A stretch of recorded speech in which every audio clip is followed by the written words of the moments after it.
Bonjour à tous, merci de nous rejoindre aujourd'hui pour cette nouvelle vidéo. Aujourd'hui, on va faire un petit peu d'actualité réglementaire en matière crypto. On va reprendre notre thématique crypto-monnaie puisqu'on a eu pas mal d'actualités au niveau européen et aussi au niveau mondial avec l'OCDE qui nous permettent de voir qu'à court ou moyen terme, de nouvelles réglementations en matière de crypto-monnaie vont arriver, notamment au titre de l'échange d'informations et de l'échange automatique d'informations entre les administrations fiscales. Donc on va détailler ces nouveaux accords provisoires TRF et MiCA et également la réglementation CARF qui devrait modifier les normes CRS au niveau de l'OCDE pour une transmission automatique d'informations sur les transactions entre les administrations fiscales. Puisqu'effectivement, depuis fin juin, on a eu beaucoup d'accords qui ont eu lieu et c'était le moment de vous faire un panorama sur ces nouvelles réglementations qui devraient arriver rapidement. Donc c'est tout ce qu'on va voir dans la vidéo, c'est parti.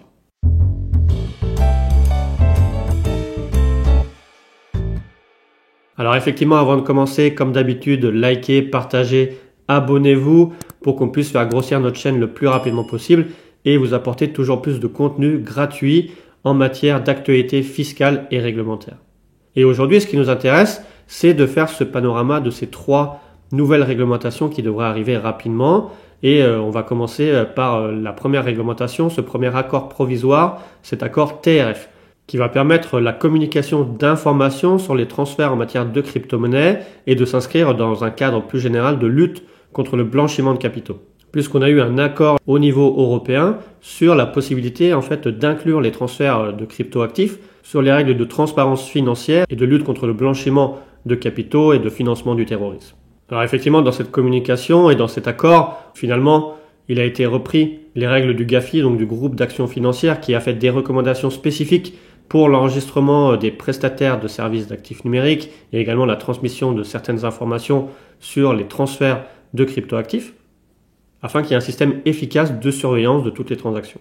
Alors cet accord est important parce qu'il est prévu la mise en place d'une règle de voyage, une travel rule, qui permettra de tracer les opérations crypto entre prestataires de services d'actifs numériques dès le premier euro. Ainsi, finalement, les informations sur la source de l'actif, sur le bénéficiaire, vont voyager avec la transaction. Ce qui permettra, à terme, pour les prestataires d'avoir accès à ces informations et de les transmettre aux autorités compétentes en cas d'enquête pour blanchiment d'argent ou de financement du terrorisme. Alors initialement, il y avait un seuil qui était mis en place sur ces transferts entre plateformes, donc entre ces exchanges et ces prestataires de services d'actifs numériques.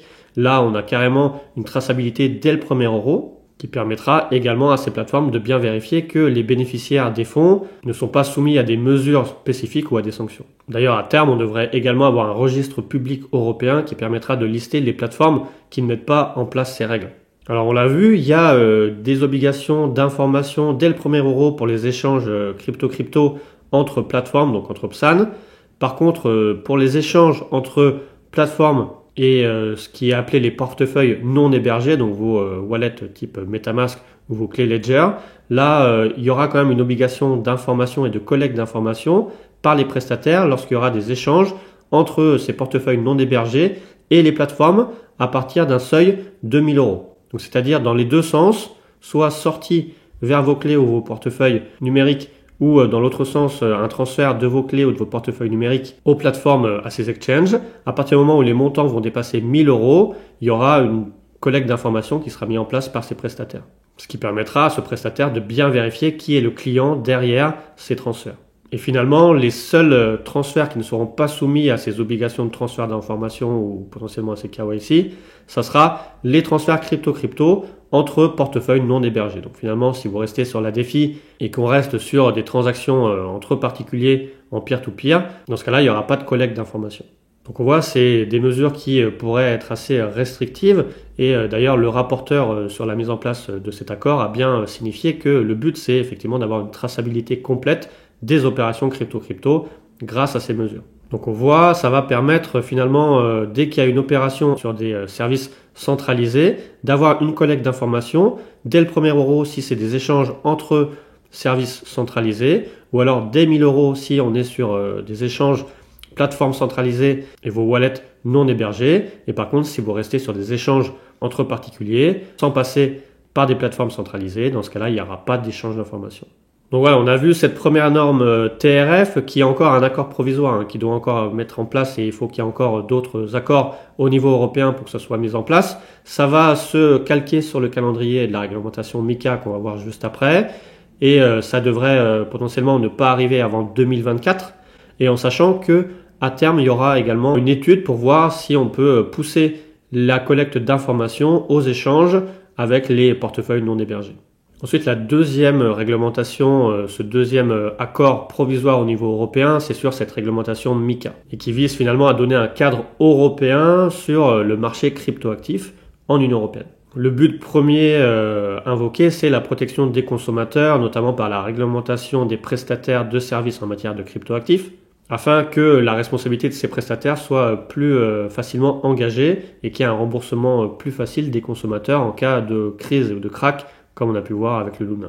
Donc cette réglementation est assez large parce qu'on vise les cryptoactifs, même si sont exclus de ces réglementations les NFT et également tout ce qui fait partie de la DeFi. Même si à terme, peut-être dans un MiCA 2, on a vu que Christine Lagarde avait déjà parlé d'un MiCA 2 pour renforcer les réglementations en matière de cryptoactifs en Union européenne, qu'à terme, il y aura une étude aussi d'impact qui permettra peut-être à terme de mettre un cadre juridique spécifique pour les NFT, dans peut-être un cadre ad hoc propre aux NFT. Mais en tout cas, pour le moment, les NFT ne rentrent pas dans cette réglementation, sauf si leur sous-jacent est un cryptoactif qui fait l'objet même de cette réglementation. Ensuite, l'autre mesure du règlement MiCA, c'est l'instauration de ce PSAN au niveau européen, avec une réglementation des prestataires de services en matière de cryptoactifs qui voudraient exercer en Union européenne. Également, on a l'introduction d'un cadre réglementaire pour l'utilisation des stablecoins, puisqu'il sera demandé aux émetteurs de stablecoins de constituer une réserve suffisamment liquide et d'avoir un ratio de 1 pour 1 et en partie sous forme de dépôt, qui permettra à chaque détenteur et consommateur de pouvoir se faire rembourser intégralement en cas de crash. Et de même, il est prévu que toutes les émissions de stablecoins soient soumises à la régulation de l'autorité bancaire européenne et que l'émetteur soit présent en Union européenne pour émettre ces stablecoins. Ce qui a en fait pour but d'éviter que les actifs et les stablecoins qui soient sur une devise autre que l'euro soient implémentés en Union européenne, ou alors à minima qu'ils aient leur siège en Union européenne, et également il y a une limitation sur l'utilisation, puisqu'il y a un certain volume qui est annoncé de pas plus de 200 millions d'euros de transactions par jour d'utilisation des stablecoins. Et de même, il est prévu la publication par les prestataires d'informations sur leur empreinte climatique et environnementale. Donc voilà, on voit que sur ce règlement MiCA, c'est vraiment le but d'instaurer une harmonisation européenne pour un cadre réglementaire sur les cryptoactifs. C'est également toujours un accord provisoire, il y aura encore des discussions et il faudra avoir des accords au niveau européen pour la mise en place de ces règles, mais on estime que ces règles devraient arriver à partir de 2024. Et comme j'ai dit, un potentiel renforcement ensuite des règles au niveau d'un MiCA 2, comme l'a évoqué Christine Lagarde très récemment, pour justement inclure les nouveautés en matière de crypto-monnaie qui n'étaient pas encore prévues dans le cadre de l'élaboration de MiCA 1. Et notamment ce qui a été énoncé d'y inclure ensuite le staking, le lending et la DeFi. Donc voilà, on a vu ces deux accords provisoires au niveau européen. On peut aussi parler rapidement de la directive DAC8 qui permettrait également d'avoir un échange automatique d'informations au sein de l'Union européenne des informations en matière de crypto-monnaie, mais là on n'a pas encore plus d'informations à ce sujet. Et ce qu'on va un peu plus développer, c'est par contre la volonté de réglementation au niveau mondial par l'OCDE, et notamment sur cet échange automatique d'informations entre les administrations fiscales sur les opérations crypto. Effectivement, on en avait déjà parlé, l'OCDE veut mettre en place un cadre général en matière de crypto-monnaie qui permettrait d'avoir une meilleure visibilité de la fiscalité en matière de crypto-monnaie. Et pourquoi pas d'arriver à un modèle commun comme ce qui veut être mis en place sur la règle de l'impôt minimum mondial.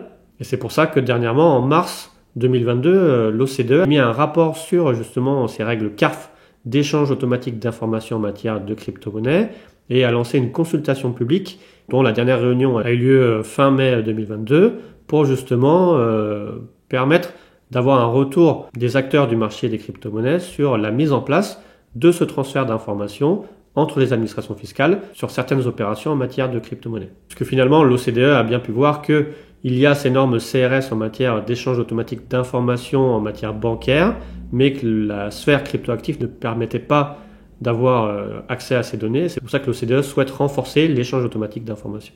Alors à ce jour, au niveau de ce CARF, on est encore au début des négociations Il y a 3 blocs qui vont être mis en place pour ce CARF, qui est d'abord la définition des règles et des informations à transmettre. Et c'est pour le moment cette seule partie qu'on a à disposition et sur laquelle il y a ces premières consultations publiques. Ensuite, une fois qu'il y aura un accord sur ces questions-là, l'OCDE souhaite mettre en place un accord international justement sur la mise en place de ce transfert automatique d'informations et qui fera peut-être l'objet d'une convention fiscale internationale.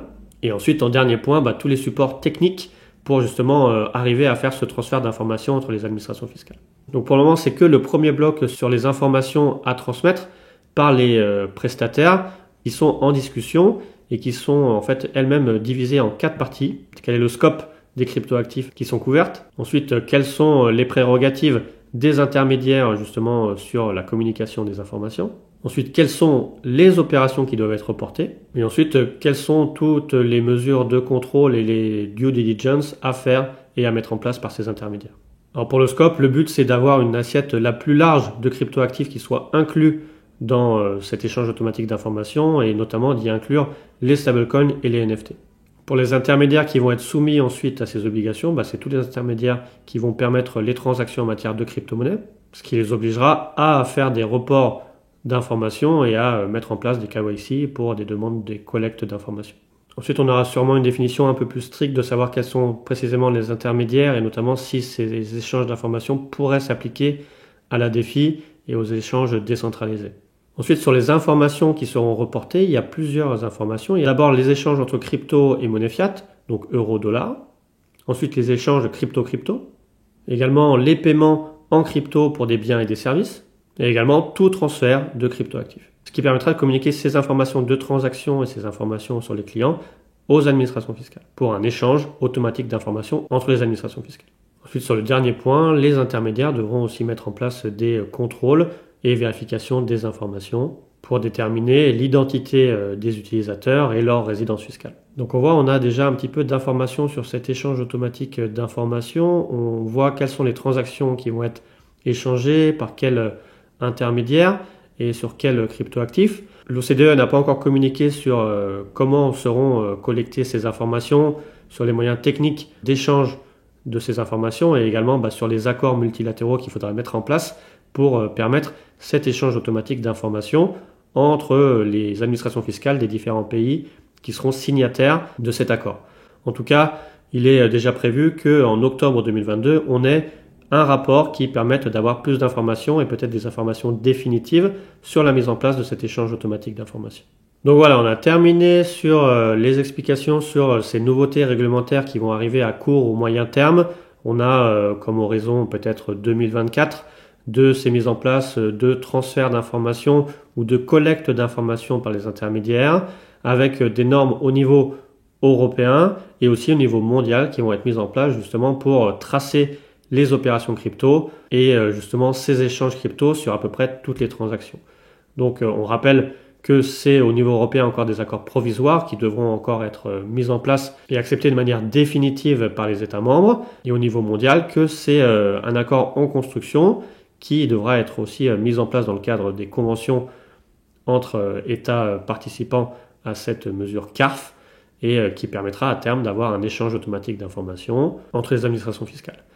Donc bien sûr, on vous fera d'autres vidéos sur l'actualité réglementaire lorsqu'on aura plus d'éléments définitifs ou lorsque ces accords seront acceptés. On vous rappelle également qu'on a notre formation en matière de fiscalité des crypto-monnaies où on suit effectivement toutes les mesures fiscales en matière de crypto-monnaies et ses actualités réglementaires. Donc vous pouvez voir cette formation en description de la vidéo. Et sinon, on vous dit encore de vous abonner, de liker, de partager la vidéo au plus grand nombre pour que vous puissiez suivre également toute notre actualité en matière réglementaire et fiscale, notamment en matière de fiscalité des crypto-monnaies.